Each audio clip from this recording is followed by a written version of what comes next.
नमस्कार दोस्तों, स्वागत है आपके अपने यूट्यूब चैनल पे।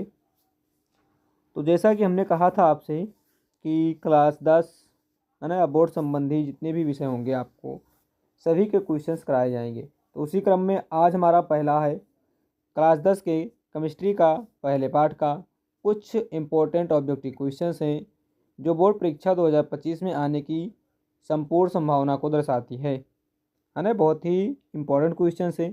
इसी के माध्यम से अपने सभी पूरे पाठ का क्या कर लेंगे, रिवीजन भी कर लेंगे। आज ऑब्जेक्टिव है, कल हम लोग दीर्घ और लघु संबंधी क्वेश्चन भी करेंगे। तो क्या है, कह रहा है क्वेश्चन हमारा पहला कि Zn प्लस H2SO4 से क्या प्राप्त होता है, ZnSO4 प्लस H2 प्राप्त होता है। तो ये आपको बताना है कि इसमें कौन सी अपक्रिया है ना। तो आपको बताया गया था क्रियाशीलता, धातुओं की क्रियाशीलता बताया गया था। क्या बताया गया था पहले बच्चों? धातुओं की क्रियाशीलता।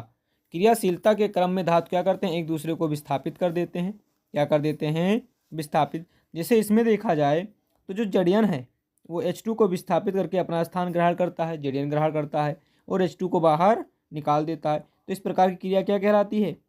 विस्थापन अपक्रिया कहलाती है। क्या कहलाती है? विस्थापन अपक्रिया। कि जब कम क्रियाशील पदार्थ को है ना अधिक क्रियाशील वाला तत्व विस्थापित करके अयौगिक बनाता है तो उसे क्या कहते हैं? विस्थापन अपक्रिया कहते हैं। अब सर वियोजन अपक्रिया क्या है? तो वियोजन अपक्रिया क्या होती है आपको पता है? वियोजन अपक्रिया क्या होती है? जब कोई पदार्थ है ना या कोई यौगिक टूटकर दो या दो से अधिक भागों में विभक्त हो जाता है तो उसे वियोजन अपक्रिया कहते हैं। अब वियोजन अपक्रिया भी कई प्रकार के होते हैं, जैसे आपने प्रकाशिक वियोजन पढ़ा होगा है ना, इस प्रकार के। फिर आपने पढ़ा होगा द्विविस्थापन।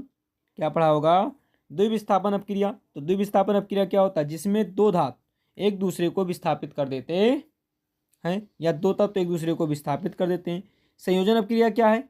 जिसमें दो या दो से अधिक पदार्थ मिलकर एकल पदार्थ का निर्माण करते हैं, उसे संयोजन अपक्रिया कहते हैं। तो चलिए आगे देखते हैं।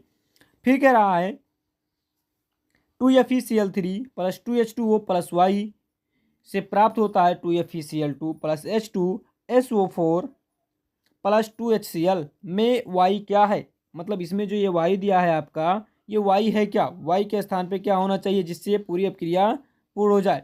तो देखेंगे क्या बन रहा है, फेरस क्लोराइड बन रहा है ना, सल्फ्यूरिक अम्ल बन रहा है, हाइड्रोक्लोरिक अम्ल बन रहा है। अब इसको अगर आप देखें तो आपको बताया गया था कि संतुलित समीकरण, क्या बताया गया था? कि समीकरण को संतुलित करना बताया गया था। क्या बताया गया था? समीकरण को संतुलित करना। अब इसको यदि आप संतुलित करें, यदि इसको आप संतुलित करें, देखेंगे यहाँ आयरन 1 है, यहाँ आयरन 2, 2 आयरन बराबर हो गया। क्लोरीन यहाँ 3 है, यहाँ क्लोरीन 2 हो गया और 2 4 है ना। कितने हो गए?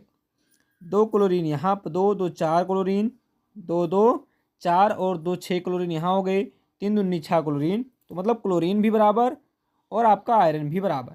अब यहाँ देखो, यहाँ 2 दूनी 4 हाइड्रोजन, यहाँ कितना हाइड्रोजन? 2 हाइड्रोजन। कितना? 2 यहाँ 2 यहाँ 4 हाइड्रोजन भी कंप्लीट हो गया। यहाँ देखा जाए तो ऑक्सीजन 1, ऑक्सीजन 2 है, यहाँ ऑक्सीजन कितना है? 4। तो हमें क्या बचा? अभी 2 ऑक्सीजन बचा। क्या बचा? 2 ऑक्सीजन। यहाँ देखो सल्फर है, जबकि यहाँ पर सल्फर नहीं है, तो हमें क्या मिला सर? SO2। तो इसका कौन सा ऑप्शन सही होगा? SO2 सही होगा। आप लोग कमेंट में बताइए कौन सी अपक्रिया है। चलिए, कह रहा है श्याम श्वेत फोटोग्राफी में प्रयुक्त होती है। मतलब श्याम श्वेत फोटोग्राफी में को किस पदार्थ की उपयोग किया जाता है? तो आपका क्या होता है? AgCl।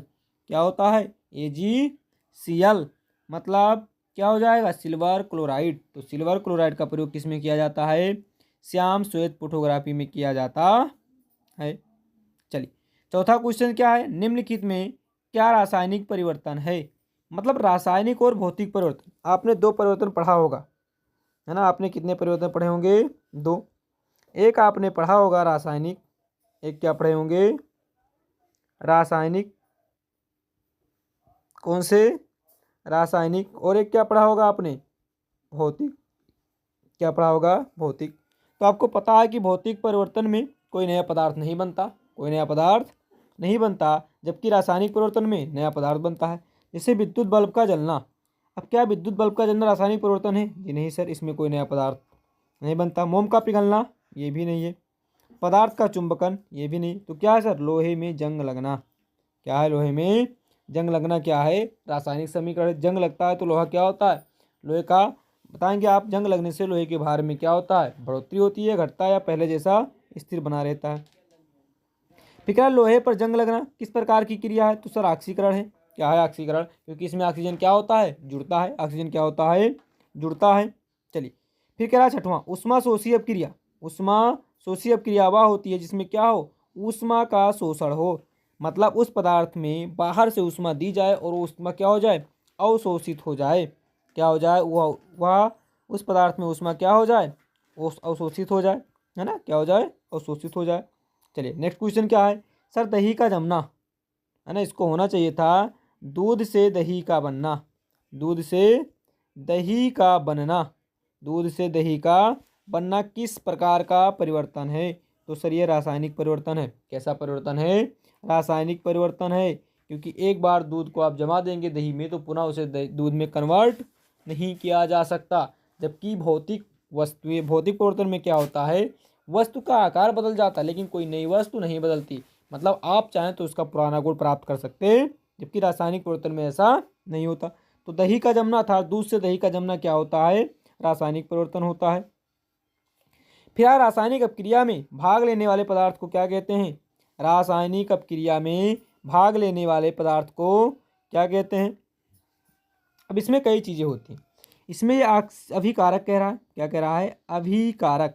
तो भैया अभिकारक वह होता है जिससे क्या हो? कोई नया पदार्थ बनता हो, जिसकी सहायता से कोई नया पदार्थ बनता, मतलब भाग लेता कौन है? अभिकारक। अभिकारक क्या लेता है? भाग लेता है। फिर आता है उत्पाद। तो उत्पाद क्या है? लास्ट बना पदार्थ, है ना? जो अंतिम में क्या बनता है?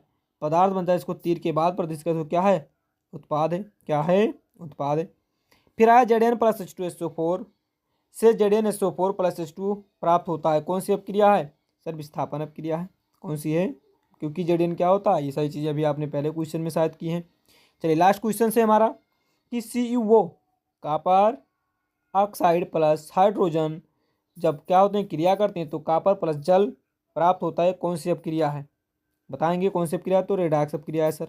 कौन सी है? अब रेडॉक्स अपक्रिया क्या होती है? जिसमें ऑक्सीकरण व अपचयन दोनों अपक्रियाएं होती है, उसे क्या कहते हैं? रेडॉक्स अपक्रिया हो कहते हैं। क्या कहते हैं? रेडॉक्स अपक्रिया, है ना? तो आज का क्लास हम इतने पर ही सीमित करते हैं, है ना? अभी आपको कुछ देर बाद पुनः दूसरी क्लासेस मिल जाएंगी। इस 10 क्वेश्चन बहुत इंपॉर्टेंट थे। अब इसके बाद हम चलेंगे दीर्घ और लघु पर। चलिए तो मिलते हैं अगले वीडियो में। ज़्यादा समय नहीं, बस 1-2 घंटे में आपकी दूसरी क्लासेस अपलोड कर दी जाएंगी। और चैनल को सब्सक्राइब करें, है ना? लोगों तक पहुंचाएं। चलिए धन्यवाद।